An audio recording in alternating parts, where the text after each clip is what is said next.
Bonjour à tous et bienvenue sur boursicoté.com pour cette nouvelle analyse technique du CAC 40 en point matinal avec une configuration qui est toujours dans la totale continuité puisqu'après avoir ici connu une ouverture sur gap haussier qui permettait d'envisager une sortie ici de ce range, et bien on est revenu ici sur la zone que j'ai repositionnée à 8145 points qui est beaucoup plus au contact ici des zones de points bas que nous avons depuis quelques jours, et donc on se stabilise entre cette zone des 8145 et des 8215 points. On pourra considérer ici que nous avons une fausse sortie, mais nous avons eu aussi des contrats futurs qui sont approchés ici des 8250 points. Donc en général, ce que l'on dit, c'est que lorsqu'un point est touché sur le futur, eh bien, on le confirme très souvent sur le cash. C'est ce qu'il faudra donc observer. En attendant, ce que l'on peut observer, c'est que nous avons ici un contact sur la bande de Bollinger supérieure, suivi d'un retour ici sur la moyenne mobile 20 exponentielle qui agit bien comme zone de support, c'est très visible sur cette phase. Donc clairement, nous sommes toujours, malgré la neutralisation actuelle, dans une dynamique qui est haussière. Au niveau des indicateurs techniques, c'est assez, je dirais, c'est assez partagé. Les histogrammes du MACD tentent une remontée timide. On est toujours dans la partie inférieure de la zone d'évolution. Le RSI est toujours sur une trajectoire de sortie de sa zone de surachat, ce qui nous indique ici une phase de consolidation. Et lorsque l'on observe, eh bien, c'est une phase de consolidation horizontale. On a une hausse graduelle des volumes sur ces 2-3 dernières séances. Donc il va falloir un petit peu voir et être vigilant quant à une éventuelle reprise de la volatilité. Donc pour l'instant, on en reste là. Au niveau des valeurs, eh bien, le palmarès nous offre quelques belles hausses, comme par exemple Téléperformance qui gagne 3,66%.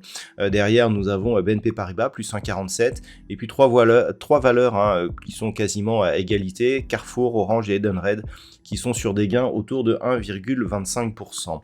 Au niveau des plus fortes baisses, nous avons LVMH qui perd 2,13%, ce qui plombe un petit peu l'indice, qui sous-performe par rapport au DAX par exemple. Hermès qui perd 1,72%, et derrière ST Micro, Air Liquide ou Dassault Systèmes sont sur des baisses inférieures. On le voit, le luxe qui est mal positionné cette semaine. C'est souvent que dans la semaine, on a eu justement ces valeurs qui étaient dans le rouge, et bien ça se confirme aujourd'hui, et donc ça plombe un petit peu la progression de l'indice. Donc au niveau, je dirais, des zones à surveiller, donc zone ici repositionnée 8145 points, une rupture de cette zone équivaudrait très certainement à un contact ici sur la bande de Bollinger inférieure, quasiment le point bas ici que nous avons eu mercredi, et donc on passerait ici dans une dynamique intraday qui pourrait devenir baissière. D'un point de vue un peu plus daily, ce que l'on a ici, c'est ce support oblique qui va monter au niveau de la zone des 8092 points.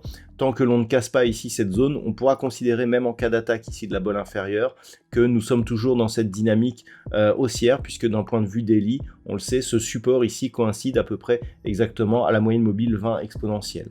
Donc tant que l'on est au-dessus des 8092 points, pas de, je dirais, d'alerte forte. Par contre, en cas de rupture, il y aurait bien cassure de la dynamique et donc possibilité d'une phase de retournement. Signal haussier si les cours venaient à casser ici à la hausse la zone des 8215 points pour inscription de nouveaux points hauts historiques avec comme objectif la zone immédiate des 8250 points. Voilà donc ce que l'on peut dire aujourd'hui sur l'évolution de l'indice. En termes de macroéconomie, on a passé le plus gros, on a eu à 10 heures le chiffre IFO qui définit le climat des affaires en Allemagne, légèrement supérieur aux attentes.